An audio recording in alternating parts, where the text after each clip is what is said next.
सिद्ध सूत्र ये विषय है आपका।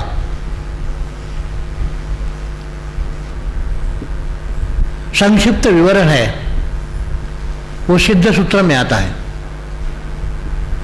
चाहे धर्म कोई भी हो, मजहब कोई भी हो, कुछ भी हो,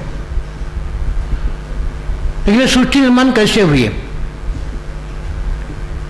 परमात्मा कौन है, उसका वजन कैसे होता है। जैसे बताया जाता है अंतिम सत्य केवल एक ही है, परमात्मा। और संकल्प से उसका विभाजन होता है शिव और शक्ति। और शिव को कहा जाता है ज्ञान शक्ति, और शक्ति का क्रिया शक्ति। क्रिया मतलब कार्य करती है वो। शिव जी मतलब ज्ञान शक्ति, नॉलेज है। इस प्रकार का परमात्मा का विभाजन दो में होता है, यह संकल्प से होता है। उनके समन्वय से सृष्टि निर्माण होती है, जिसमें होता है पंचमहाभूत होते हैं। पंचमहाभूत क्या क्या है जानते हैं आप? क्या है, किसको पता है? आकाश बोलो, आगे बोलो। आकाश, वायु, आगे बोलो। अग्नि, जल, पृथ्वी। पंचमहाभूते वहां से निर्माण होती है, और उसके साथ शक्ति मिल जाती है तो सृष्टि बन जाती है। तो शक्ति के प्रकार कितने हैं वो किताब में दिया हुआ है। विश्व शक्ति, जिसमें चुंबकीय शक्ति है, गुरुत्वाकर्षण शक्ति है, ये सारे शक्ति जो भौतिक शक्ति दिखाई देती है उसके अंदर आती है। उसके बाद प्राण शक्ति आती है, सिद्ध शक्ति आती है, और इनका गुणों के आधार होता है सत्वगुण, रजोगुण, तमोगुण। इनके समन्वय से अलग अलग चीजें बनती है। तो कई सात्विक है, कई रजोगुणी है, कोई तमोगुणी है। तो इस प्रकार सृष्टि में जो भी दिखाई देगा आपको त्रिगुणात्मक दिखा। त्रिगुणात्मक मतलब सत्वगुण, रजोगुण, तमोगुण, इनका प्रमाण कम ज़्यादा होगा। जिसका प्रमाण सत्वगुण में ज़्यादा है सत्वगुणी कहा जाता है, रजोगुणी प्रमाण ज़्यादा हो तो रजोगुणी कहा जाता है, तमोगुणी प्रमाण तमोगुणी कहा जाएगा। इसके अंदर भी सृष्टि है, इसलिए हर व्यक्ति डिफरेंट है, हर प्राणी मात्र अलग है, हर चीज अलग है। और उनमें से बनते फिर पंच ज्ञानेन्द्रिय, पंच कर्मेंद्रिय, मन, बुद्धि, अहंकार, उससे बनते हैं। इसकी जानकारी कई ग्रंथों में दी है, किताब में दी है, आप समझ सकते हैं। लेकिन जैसे कहा गया परमात्मा का अंश एक जीवात्मा है। इस प्रकार से सृष्टि बनती है, पंचमहाभूत बनते हैं, उस प्रकार से जीवात्मा नहीं बनता है। जीवात्मा या परमात्मा का डायरेक्ट अंश है। जब भिन्न गुणों से मिलता है, अलग अलग फॉर्म धारण करता है, अलग अलग रूपों में धारण करता है, तो अलग प्राणी मात्र बनते हैं। ये सब ठीक है, लेकिन मेरा इंटरेस्ट सिद्ध सूत्र लिखने में यही था कि जो ज्ञान दुनिया में भरा पड़ा है, वेदों में, पुराणों में, उपनिषद जो ज्ञान दिया हुआ है, ब्रह्म सूत्र में दिया हुआ है, वो शायद इतना क्लिष्ट है कि समझ में नहीं आता है। पढ़ोगे पढ़ोगे पढ़ोगे जम्बलिंग हो जाएगा, जम्बलिंग हो जाएगा, ज़्यादा कंफ्यूज हो जाएगा। जहाँ तक मैंने बड़े बड़े पंडित देखे हैं, महात्मा देखे हैं, उनको बात करता हूँ तो उनको एक्चुअली पता ही नहीं मेन चीज़ क्या है। तो प्रमुख चीज़ क्या है, परमात्मा क्या है, जीवात्मा क्या है, ये समझना चाहिए। इसका उद्देश्य मेरा वही था। और उसका दूसरा उद्देश्य यह था कि यदि उस प्रकार से करोगे तो जीवन में साधना क्या करनी है समझ में आना चाहिए। हमारा जीवन छोटा सा है, हम केवल कुछ साल जीने वाले हैं। उतने छोटे समय में क्या परमात्मा को प्राप्त कर सकते हैं? कर तो कैसे करें? इसके लिए दूसरा शास्त्र धर्मशास्त्र होता है, धर्मों के नियम बताते हैं। तो एक फर्क समझना जरूरी है कि धर्मशास्त्र क्या है, आध्यात्म क्या है। दोनों बहुत फर्क है। धर्मशास्त्र अलग है, अध्यात्म अलग है। ये कई लोग पता ही नहीं है। धर्मशास्त्र अपने धर्म के अनुसार, धर्म प्रमुख, धर्म बनाने वाले जिन्होंने बताया सूत्र कि भगवान राम है या यीशु है या अल्लाह है, उनकी साधना करो तो आप इस तक जाओगे, फिर आप परमात्मा पर पहुंचोगे। एक रास्ता है। तो ये धर्म हो गया। तो अध्यात्म धर्म नहीं बताता है, आत्मा बताता है कि आत्मा को जानो, परमात्मा को जानो, परमात्मा को जानो। चाहे राम जी को जानो, शिव जी को जानो, नहीं जानो, कोई मतलब नहीं है। लेकिन परमात्मा को जानो। परमात्मा का अंश जीवात्मा है, परमात्मा का अंश जीवात्मा है। हम परमात्मा के डायरेक्ट अंश है। तो हमारे लिए क्या परमात्मा की आज्ञा क्या है, ये हुआ अध्यात्म।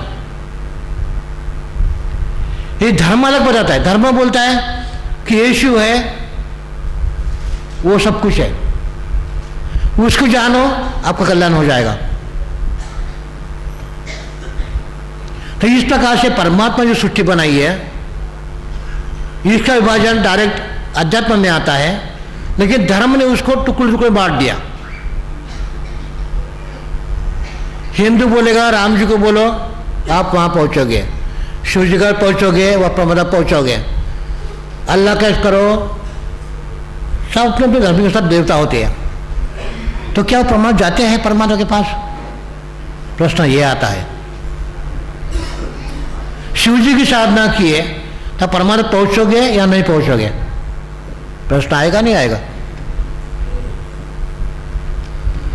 प्रश्न ऐसे होता है कि जिसका आप चिंतन करोगे, जिसके लिए प्रयास करोगे, जो साधना करोगे, जो साधना जिस शक्ति ने से प्राप्त हुई है, उस शक्ति के माध्यम से साधना करने के बाद आप उसी एंड तक पहुंचोगे। भगवान शिव जी की साधना कैसे करते हैं आपके गुरु बताते हैं। ये शिवलिंग है, इसका अभिषेक करो, बेल अर्पण करो, फूल अर्पण करो, जो भी तरीका है, जब मेथड है, सिस्टम। आप going to lord Shiva, not to परमात्मा। आप क्लियर कर दीजिए अपने माइंड में, भाई लॉर्ड शिवा और परमात्मा में क्या फर्क है? ये प्रश्न आगे आएगा। कोई बोलेगा माता जी की पूजा करनी है, आरती उतारो, अभिषेक करो, यज्ञ करो, हवन करो, सब साधना करते, व्रत रखो, करते हैं, तब साधना से माता जी तक पहुंचोगे, शिव तक नहीं पहुंचोगे या गणेश जी तक नहीं पहुंचोगे, आपके एंड तक ही पहुंचोगे आप। लेकिन क्या ये एंड है? ये हमें सोचना पड़ेगा। इसी प्रकार से अल्लाह करते हैं, यीशु करते हैं, तो वो एंड तक पहुंच जाते हैं। और इसी का विश्लेषण वेदों में दिया हुआ है। जो चारों वेद है, चारों वेद के अंदर यही वर्णन दिया है कि आप, हाँ ठीक है, आप स्वर्ग में पहुंचोगे, विष्णु लोक में पहुंचोगे, शिव लोक में पहुंचोगे। इसी का वर्णन पुराणों में है, वेदों में है, ग्रंथों में है। इसलिए इसका जी अभ्यास करते हैं। अब वेदों को वेदों की जगह पर रख दिया, पुराणों को अपनी जगह पर रख दिया, तो उसमें से आगे सूत्र निकलते हैं। अभी भारतीय संस्कृति अब देखोगे, तो इसमें अष्टादश प्रस्थान है, मतलब वेद, उपवेद और भाई बहुत सारी चीजें कि जो पढ़ना सामान्य व्यक्ति के लिए संभव नहीं है, पूरे जीवन भर नहीं पढ़ सकता। पैदा होने से मरने तक जो पढ़ता है तो भी पढ़ नहीं सकता है, इतना ज्ञान है। वो पढ़ेगा कब, समझेगा कब, साधना कब करेगा? प्रश्न है, बहुत बड़ा प्रश्न है। इसलिए सारे वेदों का सार जो दिया गया है वो उपनिषदों में है। उपनिषद जिसको कहा जाता है 108 है, लेकिन कोई कम भी बोलते ज़्यादा भी बोलते हैं, लेकिन प्रमुख 108 उपनिषद है। यदि उसको ही पढ़ोगे वो ज्ञान पर आधारित है और ज्ञान को ग्रहण करना बड़ा मुश्किल होता है। इसको पढ़ोगे अपने जीवन में अप्लाई करोगे तो बड़ा मुश्किल होता है। और दूसरा है ब्रह्मसूत्र। ब्रह्म का ज्ञान जहां दिया हुआ है, लेकिन वो केवल बहुत महान पंडितों के लिए है, सामान्य व्यक्ति के लिए नहीं है। सामान्य संसारी व्यक्ति के लिए गीता है, जिसमें बड़े सुंदर अक्षरों में, सुंदर भाषा में समझाया गया है कि हमें जीवन में करना क्या है, किस प्रकार से करना है। लेकिन ये देखा गया जब गीता व्यक्ति पढ़ता है, ये देखिए एक अध्याय, दूसरा अध्याय, तीसरा अध्याय, 18 अध्याय है, तो हम पढ़ते हैं, अपने तरीके से पढ़ते हैं। यहाँ के हर एक अध्याय में अलग अलग कर्म पद्धति पे दिया है, कर्म पद्धति है, कर्म है, ज्ञान है, भक्ति योग है, सभी योगों का विश्लेषण वहाँ दिया हुआ है। जब विश्लेषण होता है तो श्लोक में क्या किया जाए, कैसे दिया जाता है। हम लोग जब पढ़ते हैं हम लोग कंफ्यूज होते हैं, इस अध्याय में अध्याय दिया है, उस अध्याय में ये दिया है, इधर ये हम करें क्या। सबसे बड़ी सिंपल बात है, कोई भी ज्ञान बेकार नहीं होता है। ज्ञान हर समय अपनी जगह पर सही होता है, लेकिन जब पढ़ते तब समझ लीजिए कि वो जो पढ़ रहे भगवान श्री कृष्ण बता रहे हैं वो आपको बता रहे हैं। समझने की कोशिश कीजिए, सूत्र लिख लीजिए, भक्ति योग ये इस प्रकार से कहा गया। इसमें छोटी किताब लिखी है आचरणाभ्यास, गीता के ऊपर एक छोटी सी किताब लिखी है मैंने, जिसका नाम है आचरणाभ्यास। वो मराठी और हिंदी में अवेलेबल है। किस अध्याय में क्या किस प्रकार से दिया हुआ है, उसका मतलब क्या होता है और हमें करना क्या है। गीता के श्लोक पढ़ो, मतलब समझो, जीवन अपना बड़ा मुश्किल होता है। तो शॉर्ट में एक किताब है आचरणाभ्यास, उसका नाम है आचरण। आचरण में कैसा आचरण करें, इसलिए किताब लिखी है आचरणाभ्यास। यदि उसको पढ़ोगे तो आपको शॉर्ट में समझ में आए करना क्या है। ध्यान योग के लिए क्या करें, ज्ञान योग के लिए क्या करें, भक्ति योग के लिए क्या करें, कर्म योग के लिए क्या करें, उसको आप समझ लीजिए। नंबर 1, नंबर 2, नंबर 3, नंबर 4, इस तरह से कई बातें बताई गई है। फिर आपको पढ़कर अपने जीवन में क्या मैं कर सकता हूं। उदाहरण के लिए योग शास्त्र बताएगा सुबह 4 बजे उठो, नहाओ, इस प्रकार से करो, इस प्रकार से करो, फिर ध्यान लगाओ, फिर बैठो, इस प्रकार से करो, ये नियमों का पालन करो। अभी आपको ये सोचना है कि मैं सर्वसामान्य गृहस्थी हूं, मेरी ये ड्यूटियां है, मुझे ये करना है, सुबह नौकरी की तैयारी करनी है, ड्यूटी जाना है, वहां से आना है, तो क्या मेरे लिए संभव है? क्या मैं 4 बजे उठ सकता हूं, वो भी डेली? यदि आपके जीवन में सूट होता है कीजिए, कल्याण आपका होगा। इस प्रकार से केवल बात दुनिया के अंदर एक ही संस्कृति ऐसी है, भारत संस्कृति, इंडियन संस्कृति, कि जहाँ मोक्ष के मतलब कल्याण के अनेक रास्ते दिखाए गए, कि हर व्यक्ति का जीवन अलग है। मेरा, इनका, इनका, आपका, हर एक का जीवन अलग है, हर एक के कर्तव्य कर्म अलग है। और कोई भी साधना करनी हो, कर्तव्य कर्म करके ही पूरा करना है, क्योंकि मानव जन्म मिला है। हम अपने बोझ लेकर साथ आए हुए हैं। अपना कर्तव्य कर्म है अपने माता पिता के लिए, अपने बीवी बच्चों के लिए, जनता के लिए, रिश्तेदारों के लिए, सबके लिए कुछ करना है आपको। वो कौन क्लियर करेगा? तो जब हम आए हैं तो अपने कर्तव्य कर्म करना सबसे पहली बात अपनी है। और यही कर्तव्य कर्म करते करते हम किस प्रकार की साधना करें जिससे हम जीवन में मोक्ष प्राप्त कर सके, अपना आत्मकल्याण कर सके, आत्मानंद की अनुभूति आए, ये हमें सोचना पड़ेगा। जैसे बोलते कर्मयोग, काम करो, लेकिन कैसे काम करो?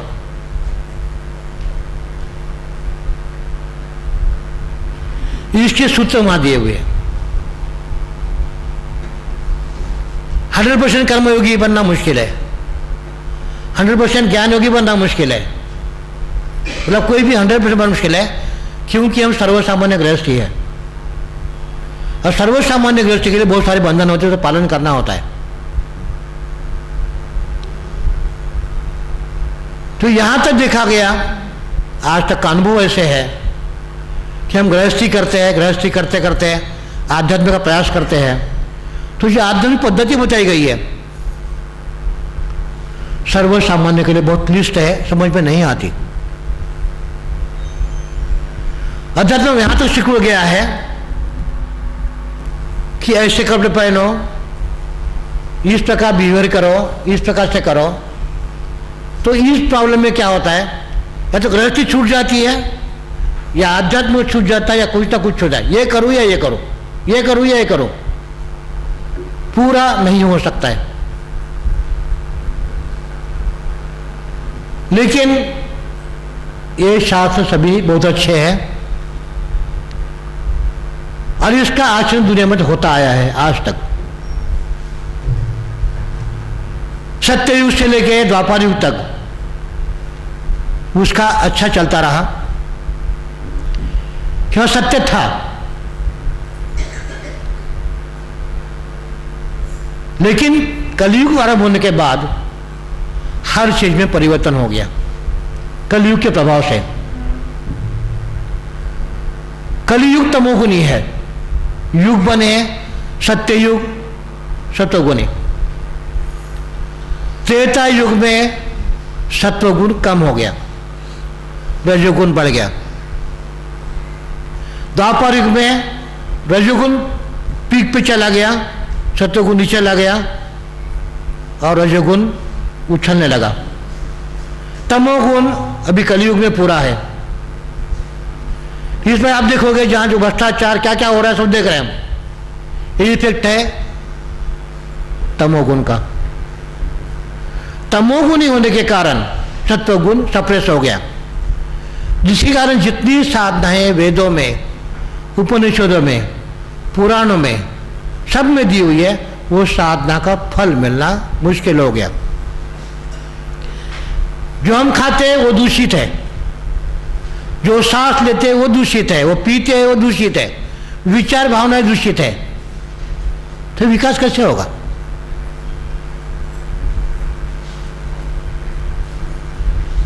इसके लिए कोई रास्ता बताएगा नहीं है। जो परिवर्तन होना चाहिए, जो परिवर्तन आज तक नहीं हुआ, और रिजल्ट ये हुआ कि लोग साधना करते फल नहीं मिलता है। समझता रहता है, बहुत सा समय लगता है। जहां जाते मंदिर में जाओ, वहां पैसे डालो, पैसे करो, पैसे की बात होती है। जहां जाओगे केवल पैसे। तो तो इस प्रकार से एक्चुअली में करना क्या है समझ में नहीं आता है। हमें एक रास्ता चाहिए, ऐसा रास्ता चाहिए जिससे कम से कम समय में हमें पूरा फल मिल सके।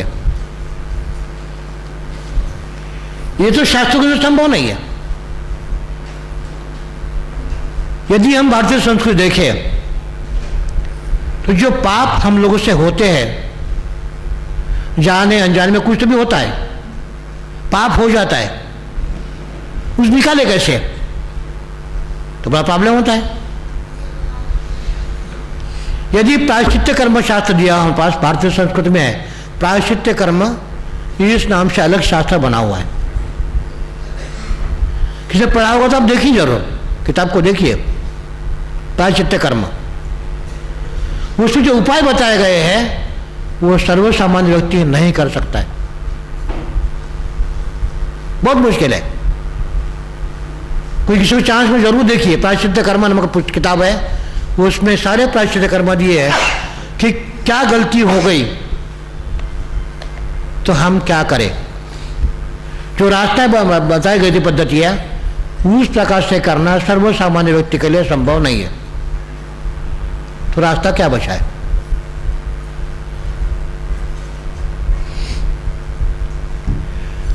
मेन कारण यह है, हम कलयुग के लोग हैं,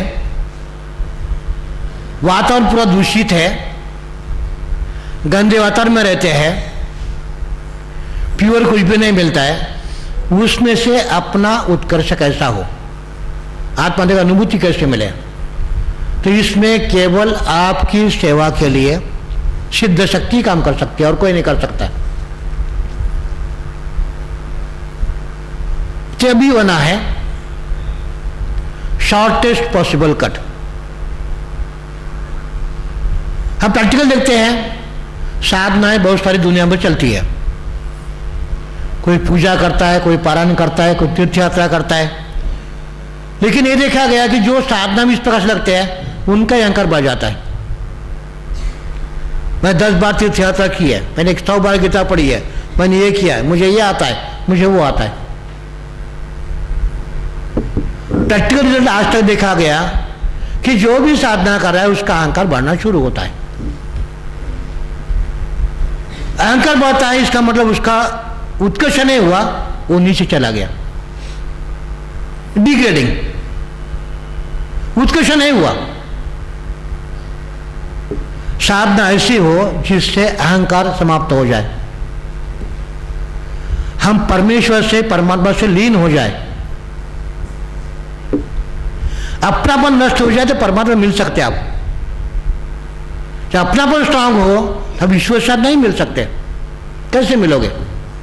आप काम हाथ रहा है, मैं करता हूं, मैंने किया, मैंने ये किया, मैंने वो किया, तो बोलते हैं हाँ मैंने किया, परमात्मा कहाँ है? सेकंड जो होता है इसमें से ईश्वर कृपा से मैं कर सका, एडवांस स्टेज। ईश्वर कृपा से मैं कर सका, ईश्वर की कृपा से मैं ये कर सका। हम क्या बोलते हैं? मैं पीएचडी कर लिया, मैंने पीएचडी कर लिया, मैंने पीएचडी कर लिया, मतलब मैं अहंकार मेरा जागृत हो गया, मैं ज्ञानी हूं, मुझे सब कुछ आता है, मुझे सब कुछ आता है। ये 100% तमोगुण है। लेकिन जिस समय बोलेगा ईश्वर की कृपा से मैं ये कर पाया हूं, अहंकार कम हो गया, अहंकार कम हो गया। Developing stage, developing stage. यदि वो बोलता है कि मैं करने वाला कौन हूं, ईश्वर ने शक्ति दी, ईश्वर समर्थ दिया, ईश्वर ने करा लिया, तो समर्पित भावना है, समर्पित भावना, और वही अध्यात्म का डेवलपमेंट है। तो इस प्रकार से कोई भी साधना आप करते हो जिससे अहंकार नष्ट हो जाए, वही सही साधना है। इसमें और एक बात है, जब काम करते हैं आप, तो एक बात बहुत इंपॉर्टेंट है, हम दुनिया में रहते हैं, हम अकेले हैं, केवल बोलने के लिए हम अकेले हैं, लेकिन आप अकेले नहीं हैं। You don't have right of everything, you are alone. आप जो भी करते हैं उससे आपके मदर है, आपकी फादर है, आपकी वाइफ है, आपके बच्चे हैं, आपके रिश्तेदार है, they are bonded with you, जो छोड़ नहीं सकते। उनका उत्कर्ष भी आपको करना जिम्मेदारी आपकी है। ये आपके कर्तव्य कर्म करके आपको यह करना है। यही जीवन का सूत्र है। इस प्रकार से हम अपना जीवन, अपनी नौकरी, अपना व्यवसाय, अपने कर्तव्य कर्म मैच करने की कोशिश करें तो जीवन बड़ा मुश्किल है, इतना आसान नहीं है।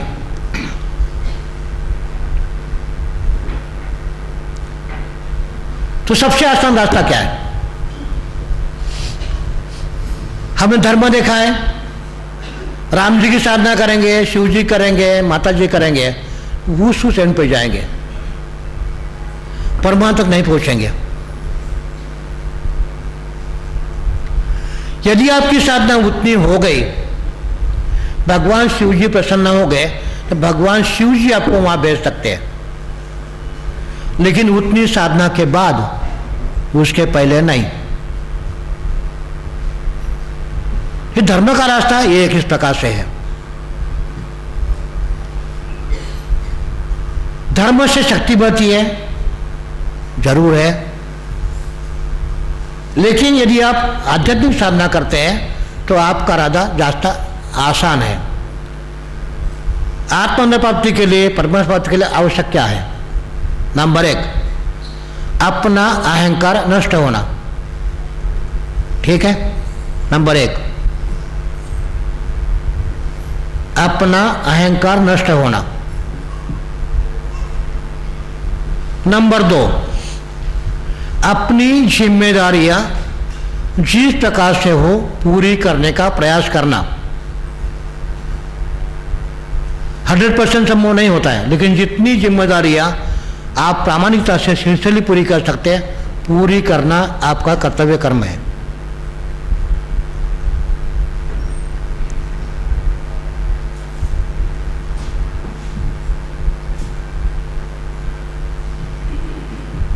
और उसके लिए आपको धन कमाना पड़ेगा, नौकरी या व्यवसाय करना पड़ेगा, समाज में मिलना पड़ेगा, ये सब करना ही पड़ता है आपको। यदि ये करते हैं तो आपको सिंसियरली सोचना पड़ेगा कि आप क्या भक्ति कर सकते हैं, मुश्किल है। कर्म कर सकते हैं, मुश्किल है। ज्ञान कर सकते हैं, मुश्किल है। ध्यान कर सकते हैं, मुश्किल है। कि आज का पैटर्न से बना हुआ है। हर आदमी सुबह जल्दी उठता है, भाग दौड़ करता है, ड्यूटी जाता है, आता है, वापस आता है, घर में करता है, सब चलता रहता है। तो बड़ा मुश्किल है ये काम करना कि इन सारे युगों के अंदर आप ये चीज देखोगे, आपको प्रयास स्वयं करना पड़ता है, स्वयं, ऑफ योर ओन स्ट्रगल। और रिजल्ट बस स्लो होता है, इट इज बेस्ड ऑन भौतिक। अपना प्रयास भौतिक है, तो भौतिक प्रयास से करते रहोगे, बहुत टाइम जाएगा। भौतिक प्रयास यदि सूक्ष्म शक्ति जोड़ सकते हैं तो काम ज्यादा आसान होगा। मतलब कैसे? आप शरीर से काम कर रहे हो, एक एस्पेक्ट हो गया, लेकिन जब उसका मन को जोड़ोगे, रिजल्ट विल फास्टर। इसीलिए जितने मार्ग बताए गए हैं उन्हीं सभी मार्गों में बताया गया है कि कंसंट्रेशन ऑफ माइंड, मन को एकाग्र करो। मन की एकाग्रता करना सर्व सामान्य व्यक्ति के लिए संभव नहीं है, बड़ा मुश्किल है। शांत बैठो, उधर भागेगा, इधर भागेगा, सारी दुनिया में भागेगा।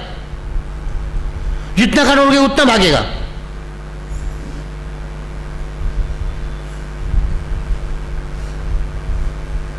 और कई लोग सालों के साल, कई साल इसे बर्बाद होते हैं।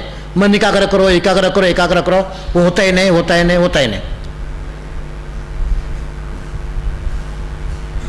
तो पहला वे शारीरिक क्रिया, दूसरे मानसिक क्रिया, मन को एकाग्र करो। तीसरा दैविक क्रिया, श्रद्धा होनी चाहिए। श्रद्धा पहले जमाने में होती थी, अभी आज कलयुग है, श्रद्धा यहाँ नहीं होती है। बोले दिखाओ कहाँ, भगवान है तो दिखाओ कहाँ है। तो श्रद्धा नॉर्मली कलयुग में श्रद्धा होती ही नहीं है। केवल कुछ लोगों में संस्कारों से बन जाती है, लेकिन वो पूरी नहीं होती है। एक फल मिलेगा, दूसरा फल मिलेगा, तीसरा फल मिलेगा, बाद में श्रद्धा बनती जाएगी। तो जितनी प्रचलित पद्धतियां हैं, उन सारे पद्धतियों में एक भौतिक, दूसरी मानसिक और तीसरी श्रद्धा, ये मेन बेस है, ये फाउंडेशन है, जिसके आधार पे आज का आध्यात्मिक विकास हो सकता है।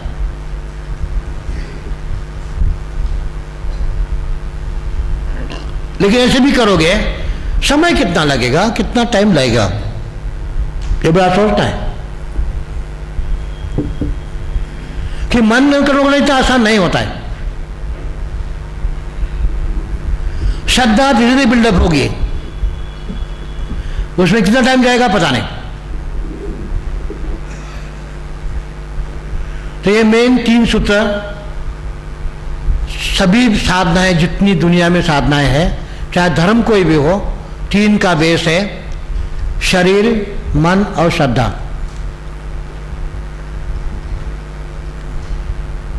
तो जितना सिंसियर करोगे उतना फल मिलेगा, लेकिन समय बहुत लगेगा। कितना वो फल मिलेगा मुश्किल है, क्योंकि यहाँ जो भी ड्यूटी करता है, काम करता है, ये परेशान है, वो परेशान है, वो परेशान है। किसी बॉस ने गुस्सा कर दिया, दिन भर नहीं देने आएगी, रात भर नहीं आएगी। क्या धर्मी साधना करोगे आप?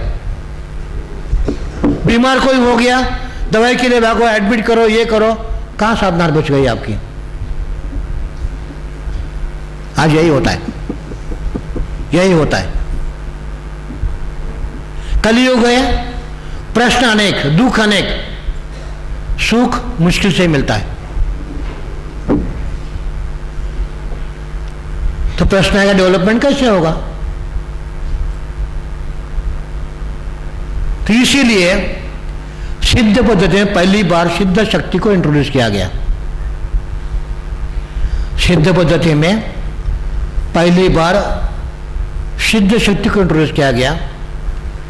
और जितनी साधनाएं मैंने बताई है आज तक और लिखी है, उसमें कहीं भी लिखा नहीं है मन एकाग्र करो, नहीं लिखा मैंने कहीं भी, नहीं बताया कहीं भी। क्योंकि सर्वसामान्य मन एकाग्र कर ही नहीं सकता, क्योंकि सर्वसामान्य व्यक्ति मन एकाग्र नहीं कर सकता है। तो मैंने कहीं बताया नहीं, कहीं लिखा भी नहीं, मन एकाग्र करो। दूसरी बात, सर्वसामान्य व्यक्ति के पास श्रद्धा नहीं होती है। मैंने ये भी नहीं कहा श्रद्धा रखो, दोनों चीजें अपने चैप्टर से आउट, आसान रास्ता हो गया।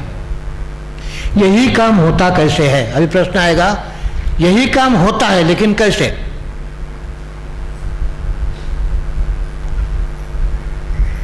सिद्ध शक्ति के माध्यम संभव है। यह कैसे संभव होता है? सिंपल एग्जाम्पल बताओ, वेरी सिंपल एग्जाम्पल।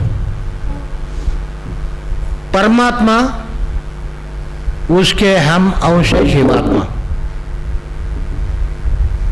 ये सभी जानते हैं। तो परमात्मा की सेवा करनी है, परमात्मा तक पहुंचना है, तो सिंपल सूत्र है, जीवात्मा की सेवा करो, वहां पहुंच जाओगे।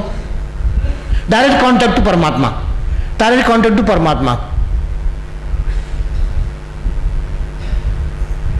इसे जितनी साधनाएं हम लोगों ने बताई हुई है, 3 मिनट का पीरियड है, 3 मिनट्स, 4 मिनट, ज़्यादा साधना कोई बताया नहीं हमने। सिद्ध ध्यान योग कीजिए, कुंडलिनी योग कीजिए, स्वयं सिद्ध योग कीजिए, कोई भी योग कीजिए, 3 मिनट्स। उसमें भी मन एंगेज होता है तो आपको बढ़ते नहीं, चांस नहीं मिलता आपको।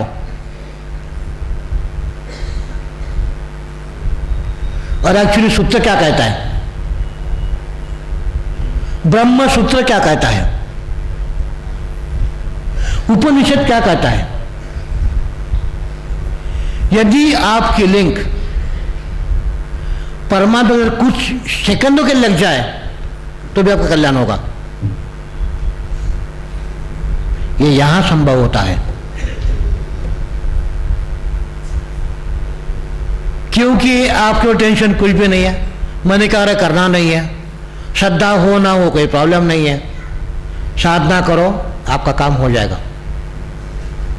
तो फर्स्ट स्टेज है, यदि आपकी साधना ठीक चल रही है तो इंडिकेशन नंबर 1, यदि साधना ठीक चल रही है तो इंडिकेशन नंबर 1, आपके वैयक्तिक प्रश्न हल होने चाहिए। आपके वैयक्तिक प्रश्न हल होने चाहिए। यदि सिद्ध शक्ति शरीर में है, परमात्मा की शक्ति शरीर के अंदर है, तो आपके शरीर का शुद्धिकरण होना चाहिए, आपके शरीर का शुद्धिकरण होना चाहिए, मन का शुद्धिकरण होना चाहिए, बुद्धि का शुद्धिकरण होना चाहिए। होना चाहिए नहीं होना चाहिए?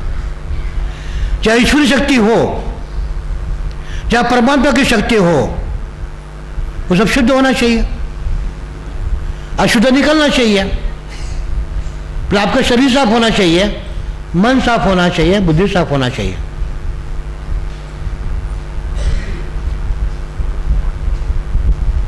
नारियल पानी है क्या? नारियल पानी है।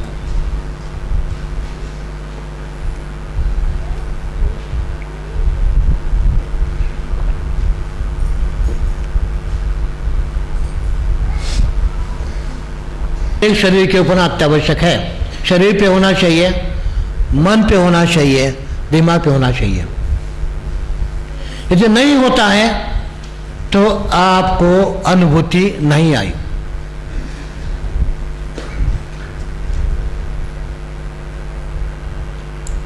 अब इसलिए आवश्यक है कि आपका शरीर मन सब कुछ उस सेवा में लग जाए, काम में लग जाए। वो कैसे लगता है? हम कोई भी योग करते हैं, ध्यान योग करते हैं, कहीं करते हैं, तो आप देखिए 3 मिनट तक आप कहाँ होते पता है, आपको सब ठीक हो जाएगा। ध्यान योग करते हैं, 3 मिनट का ध्यान हो गए, अब बीमारी ठीक हो जाएगी, प्रश्न हल हो जाएंगे। तो इस प्रकार से ये सिद्ध शक्ति कार्य करती है। सबसे बढ़िया, the best Sadhana in the world ये है। यू मे बिलीव और नॉट, ये विश्वास करना मुश्किल हो जाता है। यू मे बिलीव और नॉट, सबसे बेस्ट कैसे बताता हूं आपको। आपका मन ईश्वरी बन जाता है, आपका मन, आपका शरीर, आपकी बुद्धि, एवरीथिंग कन्वर्ट्स इनटू ईश्वरी शक्ति। हाउ? आप क्या करते हैं? परमात्मा का भेद नहीं होता है, परमात्मा सब सेम है, चाहे वो आदमी हो, चाहे जानवर हो, औरत हो, आदमी हो, कोई भी हो, ईश्वर के लिए सेम है या नहीं है? उसकी संतान है। कोई हमारे पास आता है, उसको पूछते हैं तकलीफ क्या है आपको? बोले सर दर्द है। ओके, सर दर्द है ना, ठीक है, ऐसे करेगा, ऐसे करके ईश्वर को बोलता है, सिद्ध शक्ति मांगता है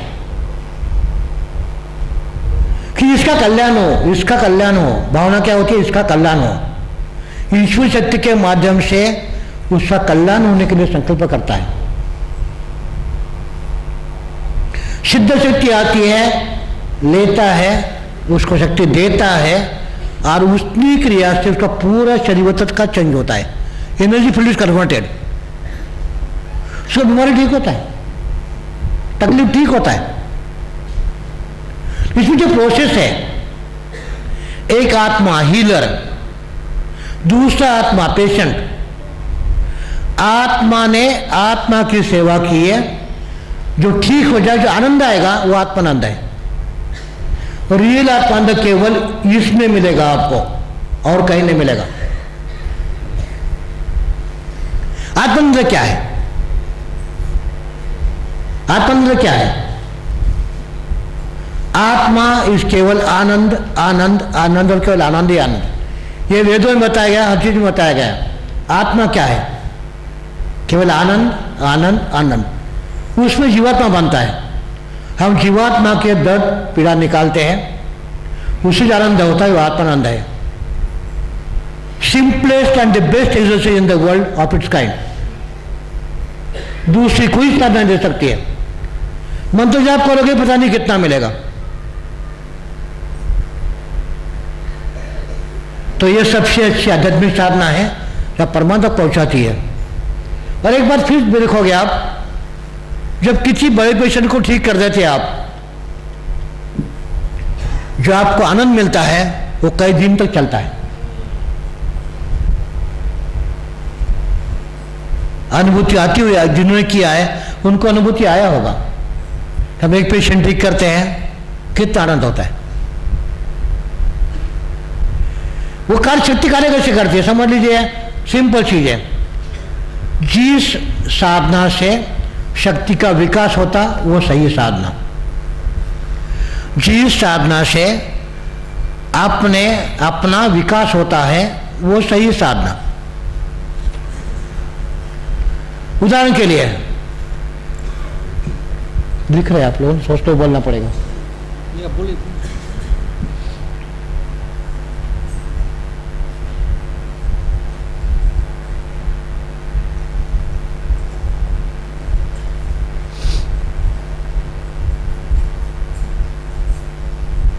लिख लो लिख लो।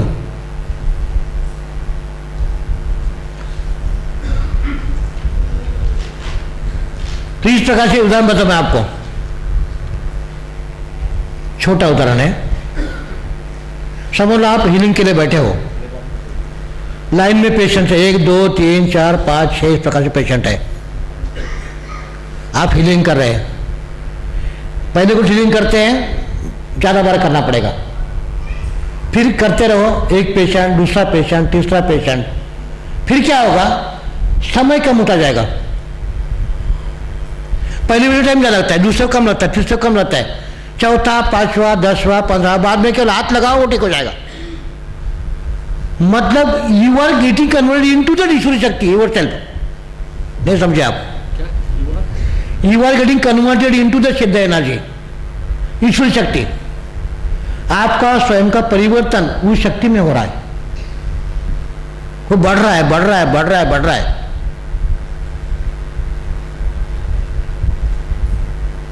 This is the indication that ये साधना है, इट इज बेस्ड ऑन आत्मा।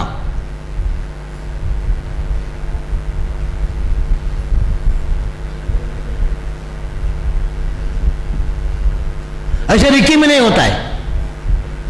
एक पेशेंट करेंगे, 2 करेंगे, शक्ति कम हो जाएगा, बाद में फिर चार्ज करना पड़ता उनको। इससे कोई साधना नहीं है।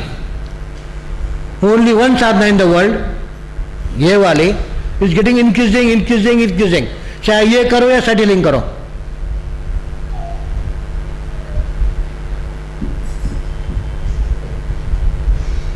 टोटल ह्यूमैनिटी, टोटल ईश्वरी सेंस और टोटली सिद्ध शक्ति का सपोर्ट, यह है सिद्ध साधना। यूएम साइड हीलिंग, हीलिंग के पेशेंट। और बात यही है, हम केवल आदमी नहीं करते, आदमी है, गाय भैंस है, कुत्ते बिल्ली है, पेड़ है, पानी है, सबके लिए करते हैं। Everything same for us. और ये फीलिंग और ईश्वर का ही हो सकता है और किसी का नहीं हो सकता है। धर्म क्या बोलेगा, अरे ये हिंदू है, ये मुसलमान है, ये क्रिश्चियन है, हम इसका करेंगे, हम इसका नहीं करेंगे, भेद हो गया।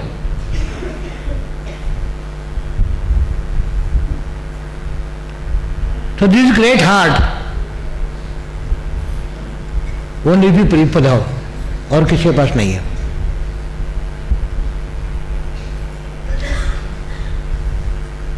तो जो भी सिद्ध सेवा करते हैं the luckiest person in the world. इसलिए मैंने कहा चाहो कि कई लोगों ने शक्ति लिया हुआ है लेकिन केवल खुद के लिए करेंगे, दूसरे के लिए नहीं करेंगे, तो कंजूसी कर रहे अपने कल्याण में, अपने कल्याण में खुद ही बाधा बन रहे। समझ गए आप? शक्ति लिया है लेकिन दूसरों का नहीं करते। नुकसान किसका कर रहे हैं? खुद का कल्याण को नुकसान कर रहे हैं, मेरा नहीं।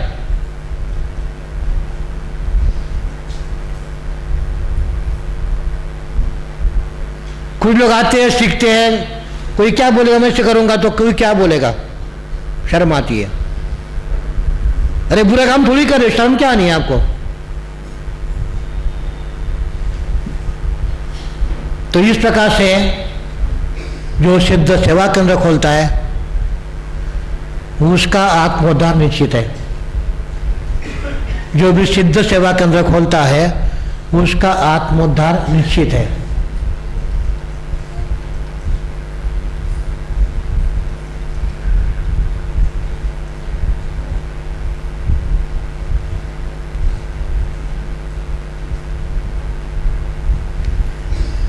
क्योंकि महानता वही होती है जो व्यक्ति अपना सोचता है, नैरो माइंडेड होता है, नहीं होता है? केवल अपना सोचता है वो नैरो माइंडेड। अपने परिवार का सोचता है थोड़ा सा बड़ा हो गया, अपने समाज का किया वो थोड़ा बड़ा हो जाएगा, अपने स्टेट का सोचा वो उससे थोड़ा बड़ा है, देश का सोचता है उससे थोड़ा बड़ा है, दुनिया का सोचता है वो सबसे बड़ा है, वो ईश्वर रूप है। तो आपको आपका माइंड छोटे से लेके बड़ा बड़ा बड़ा करके बहुत बड़ा बनाना है, तब जाके ये संभव होता है।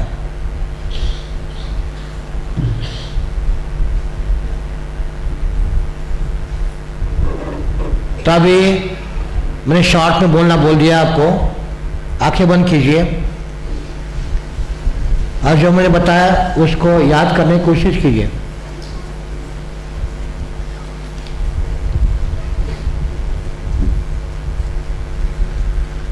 जो नोट लिखा है, नोट देखने के लिए आंखें खोल सकते हैं। जो नोट लिखा है वो नोट्स देखने के लिए आंखें खोल सकते हैं।